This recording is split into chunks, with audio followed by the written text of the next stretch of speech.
ఇలా ఎంతసేపు అని ఉంటారా? ఏదో ఒకటి చెప్పండి. బ్రో, స్వప్న మన ముగ్గురికి కావాలి. ఫస్ట్ లవ్ చేసింది నేను. ఎప్పుడు లవ్ చేసామని కాదు, లవ్ చేసామా లేదా. ఓకే ఓకే, ఇప్పుడు నేను చెప్పింది వినండి. ముగ్గురం చిట్టీలు ఇద్దాం.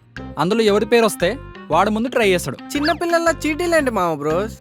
మరి పంటలేద్దాం. పంటలా? ఆ గేమ్ లో మన కింగ్ తెలుసా? అబ్బో సరే, స్టార్ట్ చేద్దాం. ఓకే. ఆ, ఆ.